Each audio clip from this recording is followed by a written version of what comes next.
What is up, you guys? Welcome back and welcome if you're new. In today's video, if you guys do have a Tacoma, this video is going to be for you. You're going to know that your actual hood is really heavy.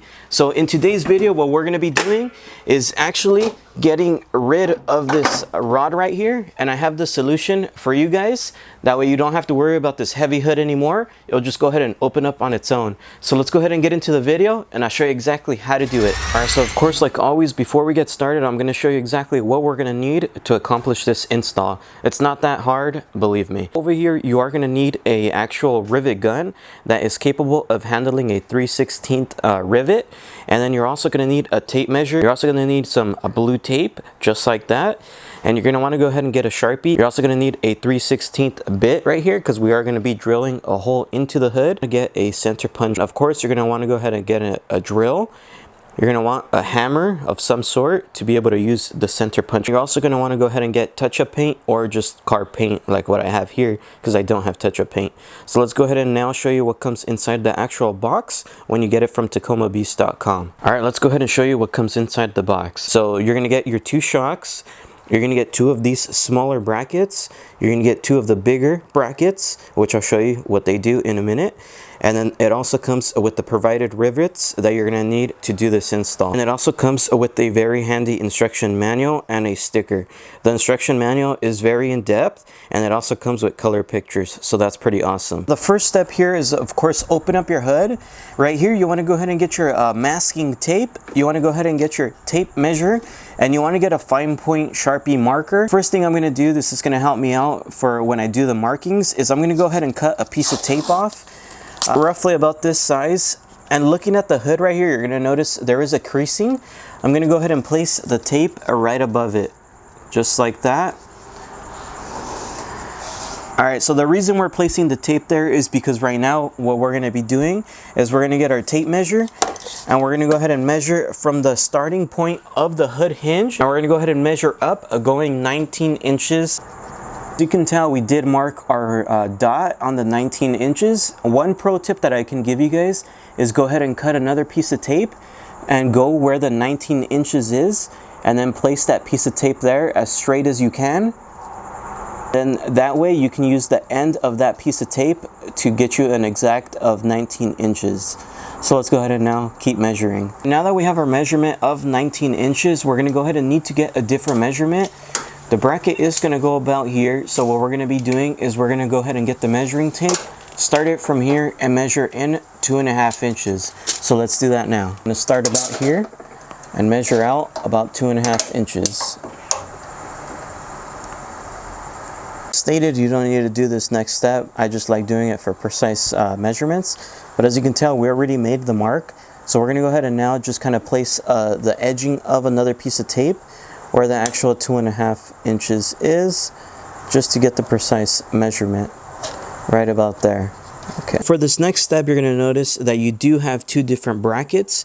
You want to go ahead and get the one that's a little bit longer and smaller. Let's go ahead and grab that one and go to the truck. So we're going to go ahead and grab the bracket as stated, and you are going to notice it has a little ball right here. So this ball, you do want it pointing outwards towards the outside of the truck. You do not want this pointing into the engine bay. That would be incorrect. So let's go ahead and place it like this. And now with the markings that we did make, you want to go ahead and align them to the edge, just like that, as straight as possible.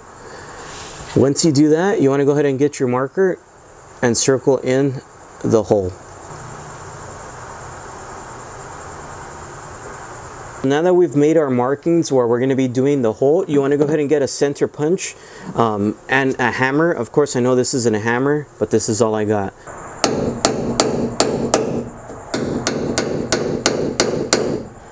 And all this is doing is it's going to help guide your drill bit in, so that way you don't cut anything that you shouldn't be. Next, you want to go ahead and get your 3/16 drill bit, because we're going to go ahead and start making the holes.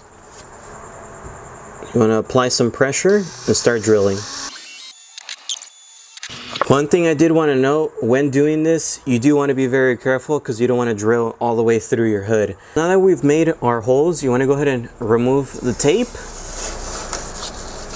And we are almost done, so you should be excited at this point. After you've done the scary part, you're gonna notice it is a little bit chrome in there. So if you do have touch-up paint, I would highly recommend kind of filling in those holes with the paint, just that way it does not rust over time. I don't have any touch-up paint with me, but I do have this rust aluminum black paint. So this is better than nothing, so that's what I'm gonna go ahead and do. So the next step, we're gonna go ahead and now get our rivets, and we're gonna get the bracket. So once the paint has dried, you wanna go ahead and get the bracket, and as stated, you wanna make sure that the ball is facing outwards. You do not want this facing towards the engine. So let's go ahead and go towards the holes. And you're gonna notice on the rivets that do come provided, one side is black and the other side is kind of like a silver needle look. You wanna make sure the black side goes into the hole. So if you guys are having trouble putting in the rivet, just like me, it does not want to go in anymore. What you can do is you want to go ahead and get a flathead screwdriver like this, and you want to place it on the edge of the black piece. You do not want to place it on the rivet itself. It will break and it's useless. So make sure you put it on the black piece right there, and then you can go ahead and get a hammer and hammer in the actual flathead, and it'll help you guide it in. Up next, you want to go ahead and grab your rivet gun that is capable of a 3/16 inch rivet. If you don't know where to purchase a rivet gun, you can always purchase it through Tacoma Beast. When you do buy the shocks, you could add this to the cart. So that's pretty cool that they can offer that. So you're going to notice right here, you're going to see the hole. That's where you're going to be inserting it into here. So let's go ahead and put it in. And right here, you want to go ahead and give it a couple pumps until the actual rivet breaks off. We're back into it.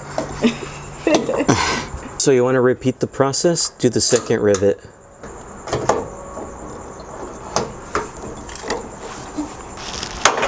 Yeah. There we go. All right, so for this next step, we're going to be removing this black piece right here. On some Tacomas, you're going to notice there is a pin here facing this way. On other Tacomas, the pin is on the opposite side. To remove that, you're going to use a flathead screwdriver. Let me show you right now. So as stated, this is what we're going to remove. So go ahead and get your flathead screwdriver. Insert it. All right, so once you've removed this, as stated, some are facing this way and some are on this side like mine. So now we're going to remove this plastic piece here. It's not too hard. It's just held in with clips. You can go ahead and pull it out towards the engine bay, and it should just remove. For this next step, I've already pre-installed a blue painter's tape because we're going to need that to make another marking. But right here, we're going to get our measuring tape, and you're going to have to measure up to 12.5 inches. What you're going to be measuring is from this bracket, this L bracket back here, that's from the hinge. We're going to start there, which I'll get up close right now, and we'll go ahead and measure out 12.5. So let me show you what I'm talking about. This is the bracket that I was talking about. That's where you want to go ahead and align it with your measuring tape and then measure out 12.5 inches. So let me do that now. So for this next step, what you want to do is you want to go ahead and get the bigger bracket, and we're going to go ahead and now place this edge where our marking is. You want to make sure you're ahead of the marking, not in the back of the marking. So right about there. And once you have it placed, you want to go ahead and get your Sharpie as straight as you can and go ahead and mark the holes where you're going to be placing the hole. Now that we have marked our holes, you want to go ahead and get your center punch one more time, and as stated, this just kind of helps out to guide our drill. So right here, you want to go ahead and get your 3/16 drill bit, and let's go ahead and drill out these holes. Let's remove the tape. Once we have our satisfied holes, go ahead and get your touch-up paint right now and paint that. Once the paint has dried, let's go ahead and now get the bracket. Let's make sure that the ball is facing towards the engine. You want to go ahead and get your provided rivets and insert. Let's get a rivet gun and let's get it going. There we go. Once you've done one rivet, let's go ahead and now do the opposite side. Same process. Once you're done with this, let's go ahead and reinstall the plastic. Nothing too hard. 1, 2, and 3. We'll go ahead and go into these 3 clips. Nothing hard about it.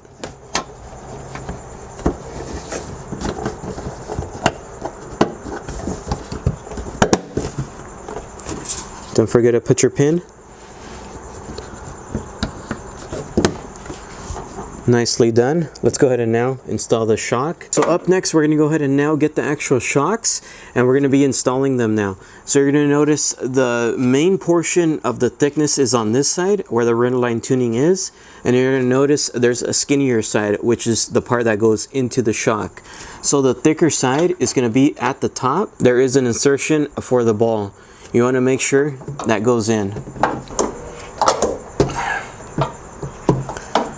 Once it's all the way in, let's go ahead and now put the bottom one. You're going to notice the ball there, and it does have the insertion as well. Let's go ahead and clip it in.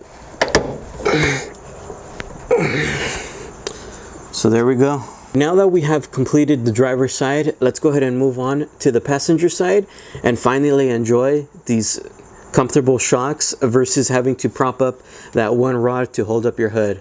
No one likes it. Let's keep going.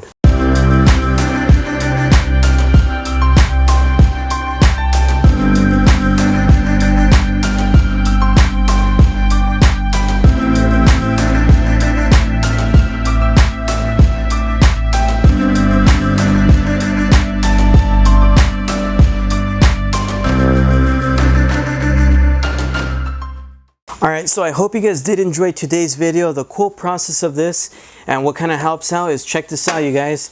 Now it's all hands-free and you don't have no more pop rod or anything like that, so you can work around your engine, or it's just honestly like if you're not as strong or something like that, it kind of helps out, because I know these Tacoma hoods are really heavy, so this just kind of helps you out. As stated, check this out. I mean, who can't like this? This is freaking awesome.